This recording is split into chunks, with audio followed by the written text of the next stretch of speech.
Hello, family and friends. We are sitting here on our beautiful balcony in Mostar. We just came from Sarajevo, and we'll talk about that in just a moment. But we probably have the prettiest view we've ever had in our year and a half or longer traveling. But Yep. Since our last postcard from Lake Bled, Slovenia, we drove a rental car back to Ljubljana and took a private shuttle to the Zagreb airport in Croatia, where we then took a plane to Sarajevo, Bosnia and Herzegovina. And from this point forward, I'll refer to this country with two names as B&H, as they do here, because it is a mouthful.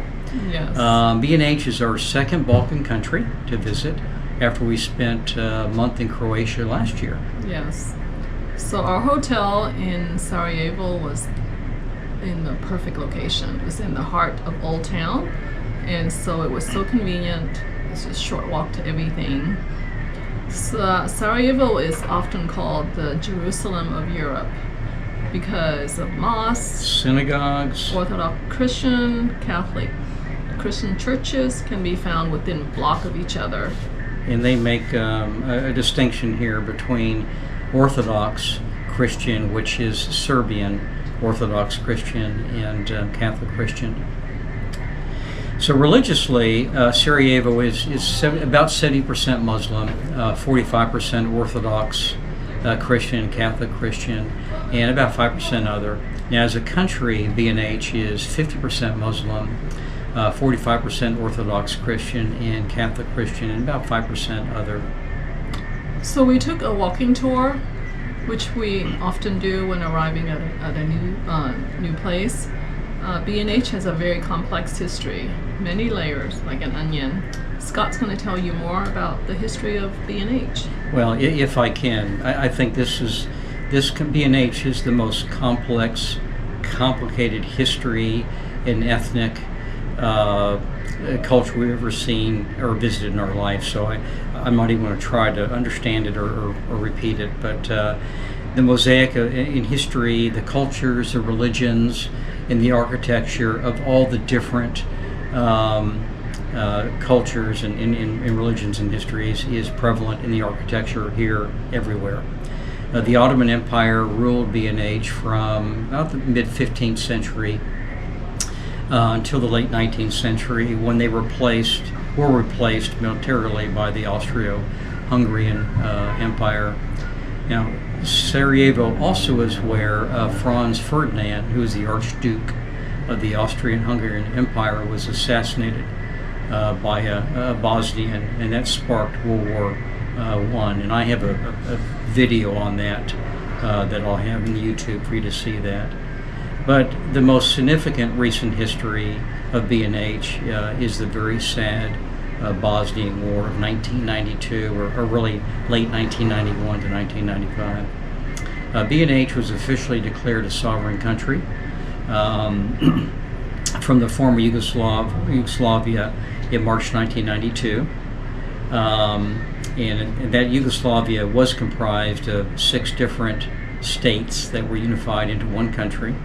But after B&H was officially declared a sovereign country, Serbia, which was another state within Yugoslavia, attacked B&H shortly after that date. I want to have a real quick caveat. I've made some videos on this, which I want to attach to the YouTube. In those videos, I may have stated that the Bosnian War was a civil war. That is not correct. I thought it was in my initial research, but the sovereign country, B&H, was attacked by military forces supported by the state of Serbia. So I just want to clarify that. So Serbia launched a siege of Sarajevo during the 3-year war, when their military, including tanks, surrounded Sarajevo from the hills and mountains. And the siege lasted 44 months, making it the longest siege of a capital city in modern history. During this time, over 11,000 citizens of Sarajevo were killed, and which includes 1,601 children. And we actually have a video on that on YouTube discussing that a little bit more. But I just want to say, with all the recent sad history of B&H due to the Bosnian War, we found the present-day Sarajevo, in Mostar where we are right now, to be peaceful, prosperous. The people are happy, smiling, living a normal life, as people do anywhere in the world. So we're very happy that we included B&H on our itinerary. Yeah, people are very friendly, very helpful, and we really enjoy our visit. Just trying to make a living like anybody else in the world. But we're glad we came here. A lot of tourists here, so they feel the same way.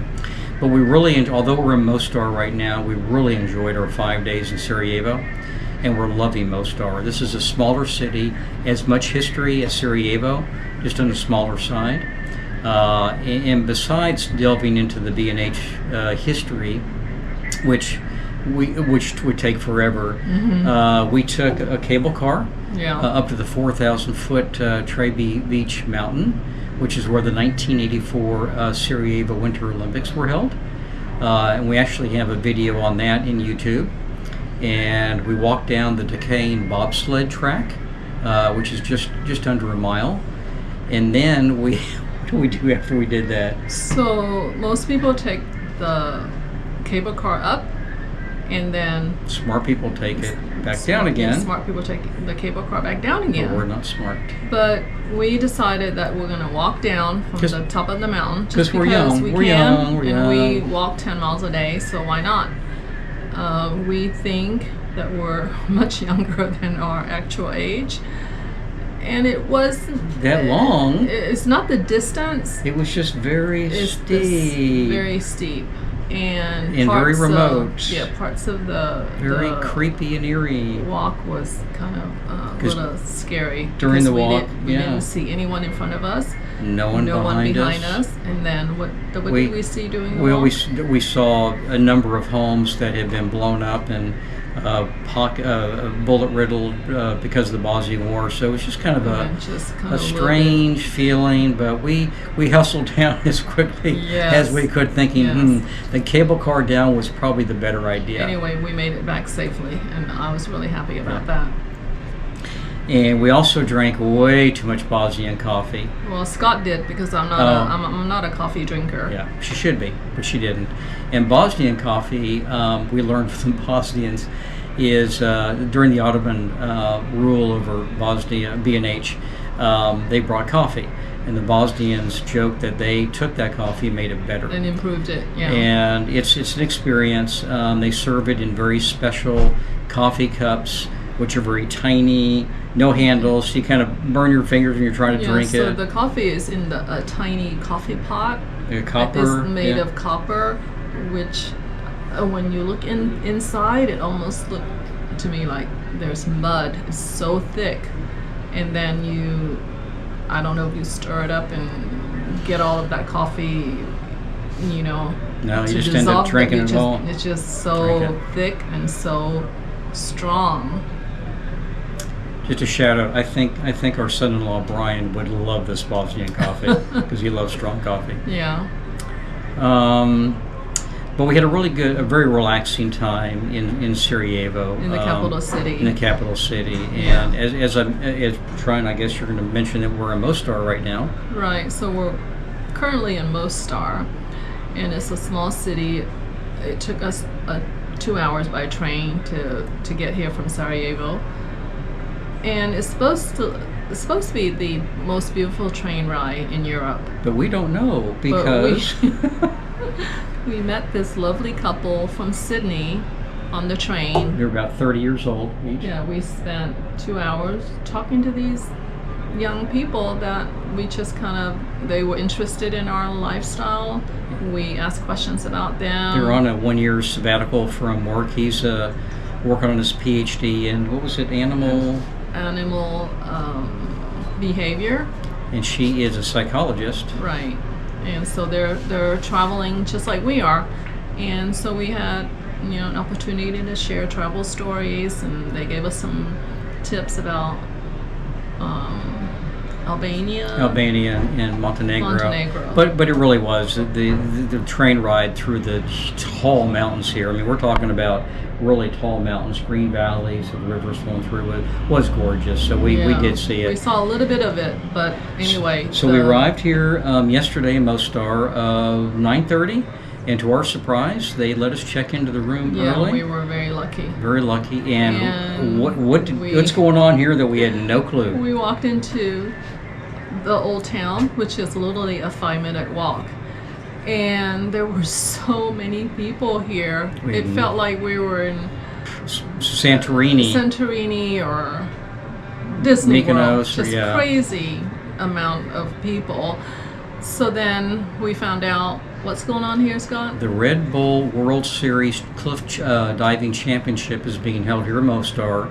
And they hold it all around the world, but Mostar has a very famous historic bridge called Mostar Bridge, and I definitely would recommend you bridge. Google that.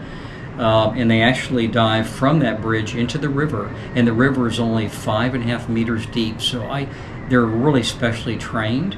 And this morning, we have a shot, and I probably couldn't get it from the GoPro camera, but they're building a special platform that extends the height they dive from by another 30 meters. And they did a really nice job to make this wooden structure look like it's made out of stone, just like the bridge. So we saw a little bit of that yesterday, because yesterday and today are the qualifying rounds, Yeah. and then the competition will start on Saturday. Well, at this right? afternoon at 3:30, the afternoon. competition today and tomorrow. Oh, okay. Yeah. And actually, from our patio here where we're sitting, we can see The platform. diving platform where they will dive from, so we can sit here and So we'll be watch enjoying the these competition. people in their tiny little swimsuits, men and women, dive from here. We can see them launch. We can't see them at the water from up here. But We're also relaxing to Mostar and catching up on chores. Trun's doing Laundry. laundry. I'm doing some financial matters to make sure we have money to pay for all this travel. yes. And then tomorrow morning, we're moving on from Mostar to the small city of Kotor, which is in the country of Montenegro, another Balkan country, our third Balkan country. And our next Friday postcard will be from the tiny town of Eurocaster, Albania. And that is supposed to be one of the 10 most beautiful small towns. villages in the world. So we're going to have a rent car in Albania. We'll be in Albania for 11 nights, 12 days. And so we'll have a rental car. Yeah, so we I'm can really excited about that. Yeah, so we it's so can- much easier to travel when you have your own car. get off. But I'm a little bit nervous because the Albanians are supposed to be crazy drivers. So Yeah. anyway, so you'll hear from us from Albania. From another country. Until then, we will keep traveling south, following the sun. Bye, everybody. Bye, everyone.